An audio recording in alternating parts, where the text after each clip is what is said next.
मैं assistant professor Radha Tiwari GS college of commerce Wardha के e learning platform पे आप सभी का स्वागत करती हूँ।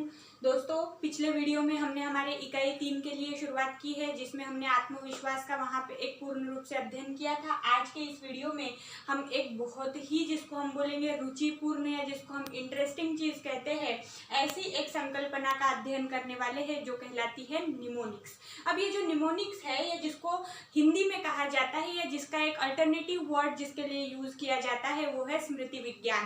तो स्मृति विज्ञान या निमोनिक्स क्या होता है, ये सबसे पहले आज हम जान लेंगे, तथा इसके आधार पे आज तक आपने कई निमोनिक्स अपने लाइफ में यूज किए होंगे, लेकिन आप जो वो प्रक्रिया उपयोग में लाते हो उसे ही निमोनिक्स कहते हैं, ये आपको नहीं पता होगा, या उसे ही स्मृति विज्ञान कहते हैं। इस बात से आप अवगत नहीं होंगे। तो इसीलिए आज का हमारा जो ये वीडियो रहने वाला है, ये आपको आपके पिछले जिंदगी में उपयोग में लाए गए निमोनिक्स तथा आगे के जिंदगी में या आपके शैक्षणिक जीवन के लिए आपको कई ऐसी बड़ी संकल्पनाएं याद में रखने के लिए बहुत ज्यादा मददगार साबित होगा। तो इसीलिए शुरुआत करते हैं निमोनिक्स को समझने के लिए। तो अगर निमोनिक्स या स्मृति विज्ञान की बात करें तो इसका तात्पर्य सबसे पहले हमें समझना है।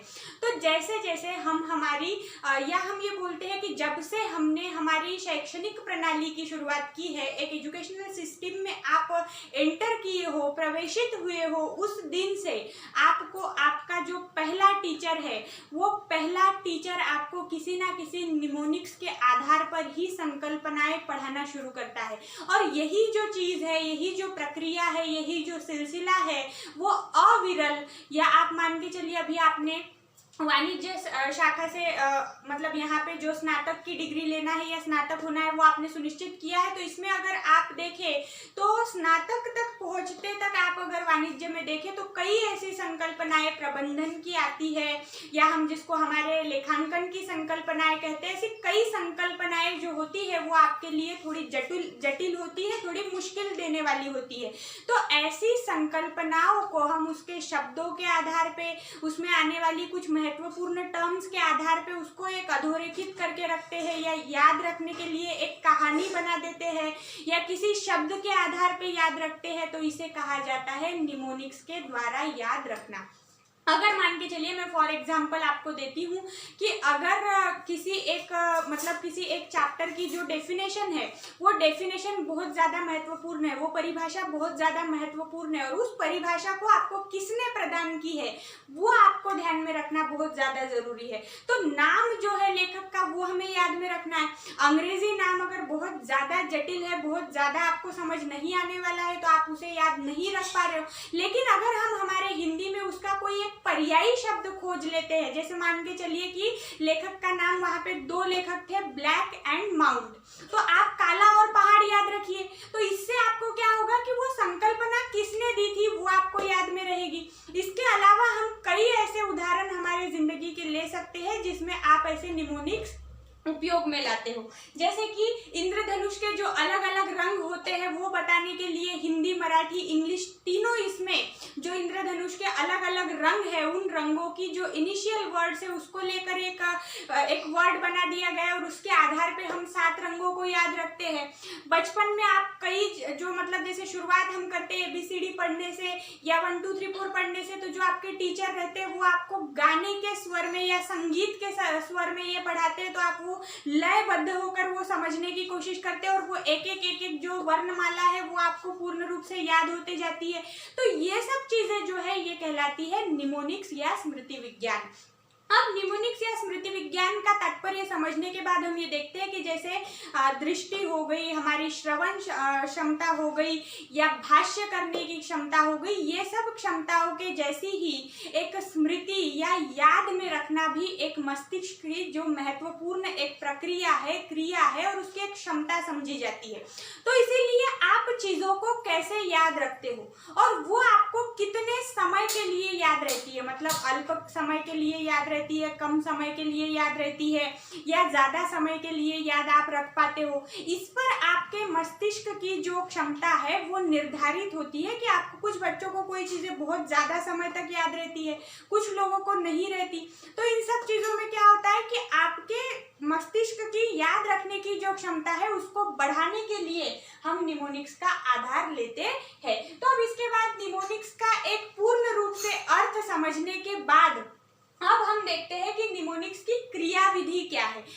बनाए कैसे जाते हैं, स्मरणीय कैसे होते हैं, इसका अब हमने यहाँ पे अध्ययन करना है। तो सबसे पहला जो निमोनिक्स की क्रिया विधि है, इसको हमने 3 अलग अलग चरणों में डिवाइड किया है। सबसे पहला जिसको हम प्रथम चरण कहेंगे वो है सूचनाओं की कोडिंग करना।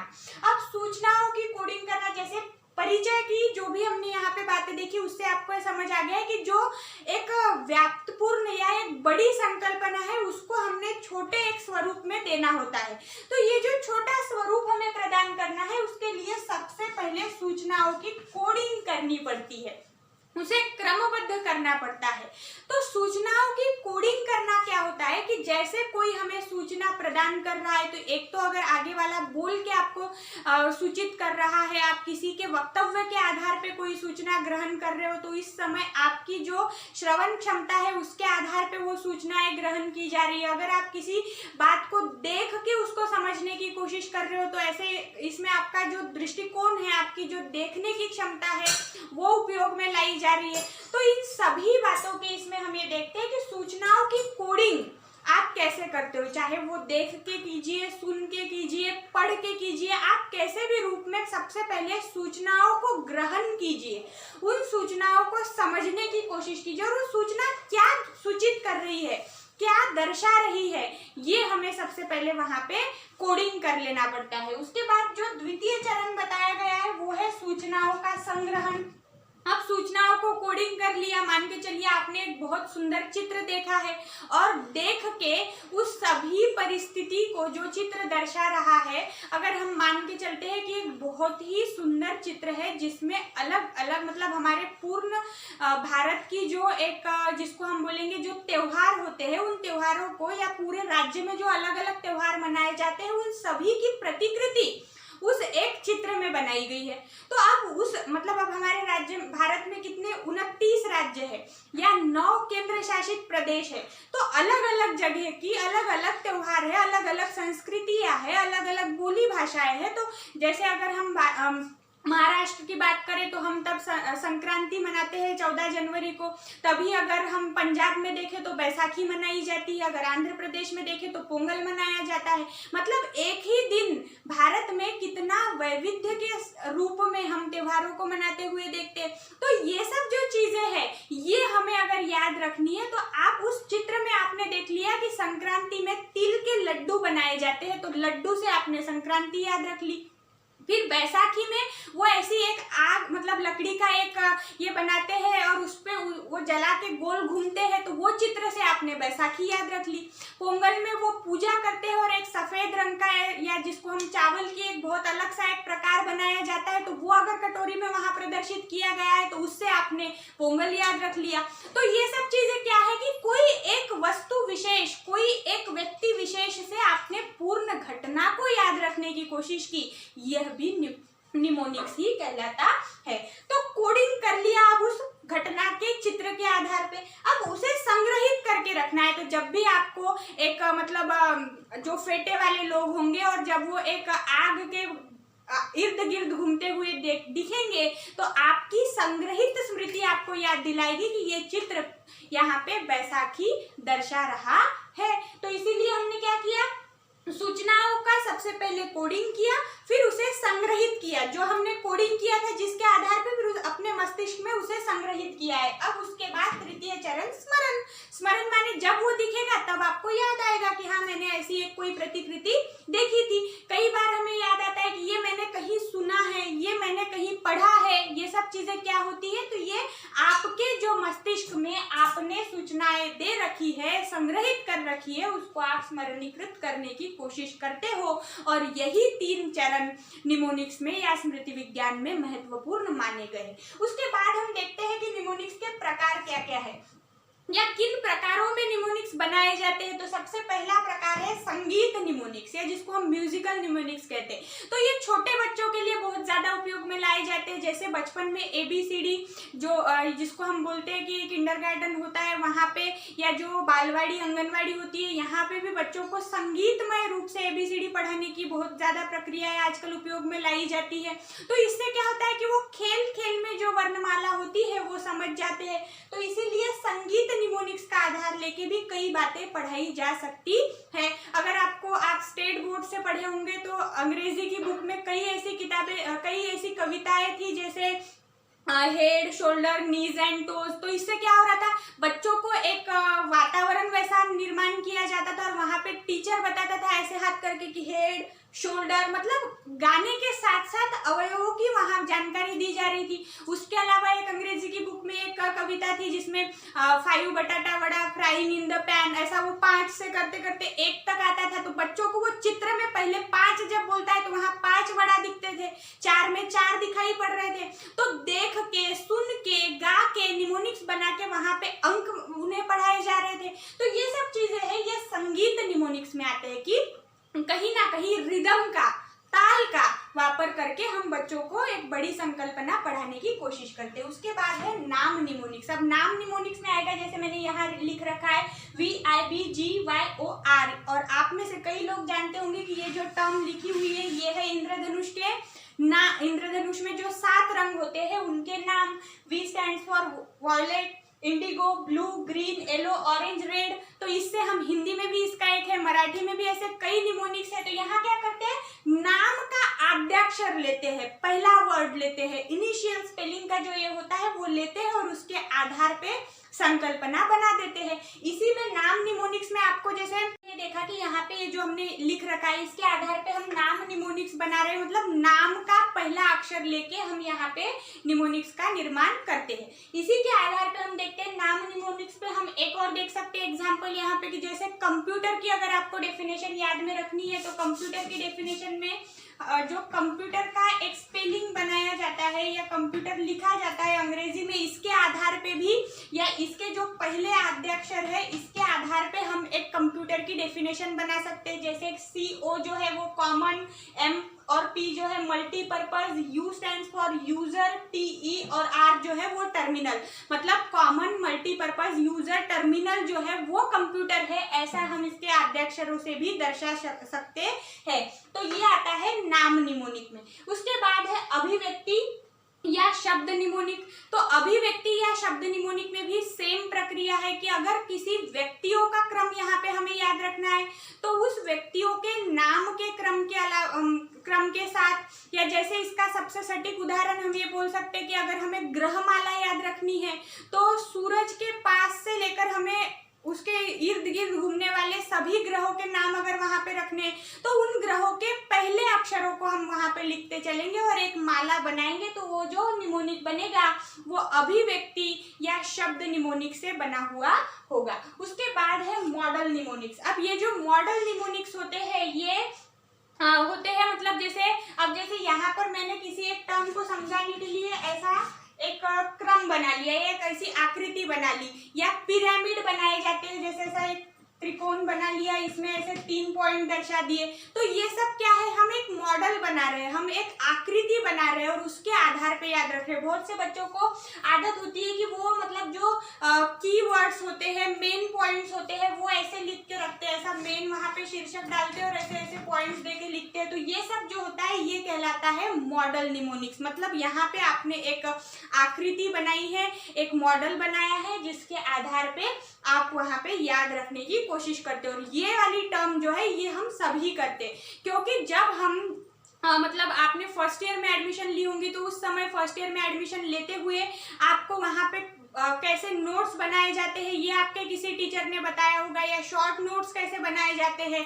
तो हमारे जितने भी थ्योरेटिकल सब्जेक्ट्स है उसमें जैसे अब मैंने यहाँ पे ये जितने भी 8 पॉइंट्स लिख रखे, इन 8 पॉइंट्स को ऐसे 1 2 3 4 न लिखते हुए अगर हम यहाँ पे जो निमोनिक्स के प्रकार है ऐसा हेडिंग डाले और उसे ऐसे 8 अलग अलग सेक्टर्स में लिखे तो ये होगा मॉडल निमोनिक, और इसका वापर या उपयोग हम सभी करते हैं। उसके बाद है नोट संगठन निमोनिक। अब ये जो नोट संगठन निमोनिक होता है ये बहुत सरल होता है। इसमें क्या होता है, नोट ऑर्गेनाइज की जाती है, एक नोट बनाई जाती है जिसको हम कहते हैं कि एक टिप्पणी लिखते हैं हम, या एक ऐसी अलग से एक पहचान बनाते हैं जिसमें आप अपने बुक के जो हाशिए होते हैं, जो मार्जिन होती है, उसका प्रयोग करते हो आप। और जैसे आपको अगर अब एक सामान्य ज्ञान पे आप में से कोई कॉम्पिटिटिव एग्जाम की तैयारी कर रहा है तो आपको पूरी जानकारी याद में रखनी है, भौगोलिक परिस्थिति याद में रखनी है, हमारे जो प्राकृतिक रचनाएं हैं, भारत की अलग अलग जो विविधताएं हैं वो याद रखनी है। तो यहाँ पे आप क्या कर सकते हो कि जैसे सबसे पहले भारत की राजधानी, एक तरफ आपने हेडिंग डाल दिया सवाल, दूसरी तरफ डाल दिया जवाब। तो सवाल में लिखा भारत की राजधानी, जवाब में लिखा दिल्ली। फिर सवाल में लिखा आपने भारत में आने वाले 51 राज्य, जवाब में लिख दिया 29। इधर लिख दिया भारत के 51 केंद्र शासित प्रदेश या पूर्ण केंद्र शासित प्रदेश, जवाब में लिख दिया 9।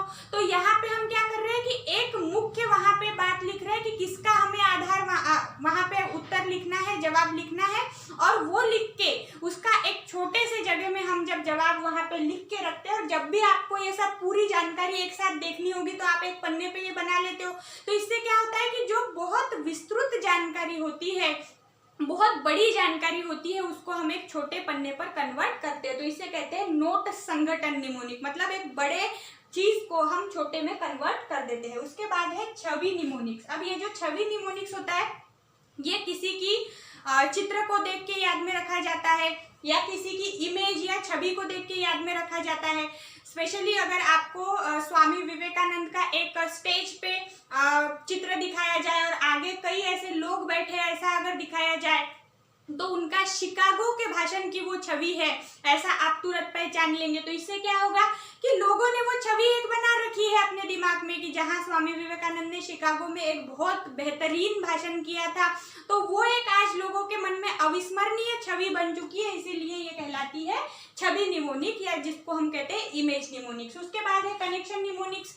कनेक्शन निमोनिक्स जो होते हैं, जो पुरानी बातें होती है, जो नई बातें होती है, इनके बीच में सहसंबंध बनाना होता है, कनेक्शन बनाना होता है, और उसके आधार पे आपको लिखते चलना पड़ता है। जैसे हम अकाउंट्स में ले सकते हैं, हर एक कक्षा में आपके अकाउंट्स के ज्ञान में वृद्धि होते जाती है, नई नई संकल्पनाएं आप सीखते जाते हो, तो जो पुरानी संकल्पना है उसके साथ और नया ऐड करते चलो, तो फिर वो हो गया कनेक्शन निमोनिक्स। और उसके बाद आखिरी का बताया गया है वर्तनी निमोनिक्स, है जिसको हम स्पेलिंग निमोनिक्स भी कहते हैं। तो इसमें जो स्पेलिंग होते हैं, जो नाम होते हैं, उनका जो वर्तन होता है वो एक साथ, मतलब जैसे लाइन्स, या इसका सही उदाहरण अगर मैं आपको देना चाहूँ तो राइमिंग वर्ड्स जो होते हैं, जैसे आखिरी के शब्द जुड़े हुए आते हैं, तो इससे बहुत सी चीजें याद रखने में मदद होती है। तो ये उसका एक प्रकार माना गया है। तो इसीलिए आज के इसमें हमने कई ऐसे निमोनिक्स के प्रकार देखे जो अलग अलग रूप से, अलग अलग ढंग से हम हमारे दैनंदिन व्यवहारों में उपयोग में लाते हैं, लेकिन हमें पता नहीं था कि हम ये जो क्रियाएं करते हैं, ये जो बड़ी बातों को छोटे शब्दों में कहने की कोशिश करते हैं, ये आपने अगर दंगल मूवी देखी होगी तो वहां पे वो एक बहुत अच्छा, मतलब उन्होंने कहा है केटू जेटू, खून कम जोर ज्यादा, काम कम जोर ज्यादा, उसके कई भी हम बना सकते। तो ये क्या है केटू जेटू, ये निमोनिक्स है। तो ये सब जो चीजें हैं ये है निमोनिक्स, या जिसको हम कहते हैं स्मृति विज्ञान, जो आप एक बड़ी संकल्पना को अपने लहजे में, अपने तरीके से याद रखने के लिए छोटे पैमाने पे बनाते हैं और उसे चिरस्मरणीय याद रखने की कोशिश करते हैं। आशा है आपको ये टर्म समझ आई होगी। शुक्रिया।